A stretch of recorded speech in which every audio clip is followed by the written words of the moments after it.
SNL ব্যবসায়ী জীবন এসিজিপি block office সুবিধাভোগী তহবিল কি এবং এর লাভ কি? এই সংস্থা প্রতিটি সরকারি ব্লক অফিসের সুবিধার জন্য একটি অন্যান্য তহবিল তৈরি করেছে। এই তহবিলটিকে এসিজিপি ব্লক অফিস ব্লক সুবিধাভোগী তহবিল বলা হয়। এই তহবিলের উৎস হল এসিজিপি প্রকল্পের কমিশন। এই এসিজিপি প্রকল্পের মাধ্যমে এই সংস্থাগুলি দুটি সুবিধা দেবে। একটি হলো এসিজিপি প্রকল্প সুবিধা, আরেকটি হলো এসিজিপি উপার্জনের সুবিধা। মেম্বারশিপ কমিশন আসবে এসিজিপি মেম্বারশিপের সংখ্যা থেকে, এবং এসিজিপি মেম্বারদের আর্নিং কমিশন আসবে প্রতি 14 মাসে পর এসিজিপি সদস্যের উপার্জন থেকে।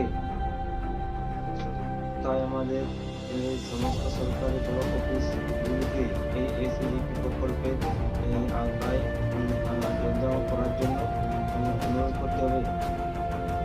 এসিজিপি সদস্য কমিশন, যেটি হলো এসিজিপি প্রতি সদস্য নিবন্ধন কমিশন থেকে আসবে। এই কমিশন প্রতিটি এসিজিপি সদস্য নিবন্ধনের জন্য 50 টাকা পাবে। এই এসিজিপি সদস্য এই আইডিটি সম্পূর্ণ করে এই এসিজিপি ওই ফান্ড ওই ব্যাংক অ্যাকাউন্টে জমা হবে। এই ফার্মগুলি থেকে এসিজিপি সদস্যের উপার্জন থেকে দ্বিতীয় উপার্জন আসবে। এটি প্রতি 14 মাস পর পর মোট উপার্জনের 1% হবে। এভাবে আমরা নিম্নরূপ কমিশনের পরিমাণ গণনা করব। এই এসিজিপি সদস্যের আয়ের কমিশনের পরিমাণ 3 ভাগ করা হবে। প্রথমত হচ্ছে 50%, এটি ব্লক অফিস কর্মীদের উপর ভাগ করা হবে।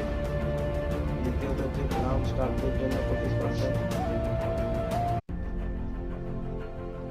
এবং তৃতীয়টি হচ্ছে ব্লক উন্নয়ন আধিকারিকদের পক্ষে স্থানীয় প্রতিনিধির এবং রাজনৈতিক দলের প্রতিনিধিদের মধ্যে 25% ভাগ করা হবে।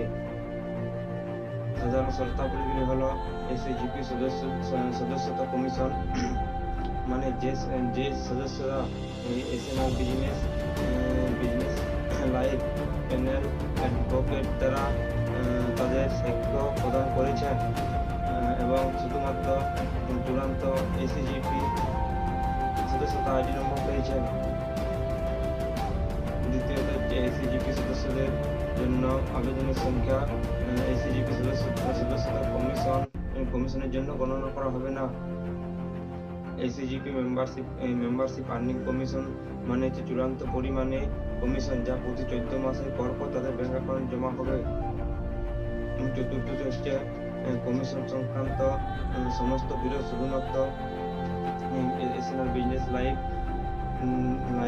প্যানেল অ্যাডভোকেট দ্বারা সমাধান করা হবে। ধন্যবাদ। এসএনএল ব্যবসায়ী জীবন। নমস্কার।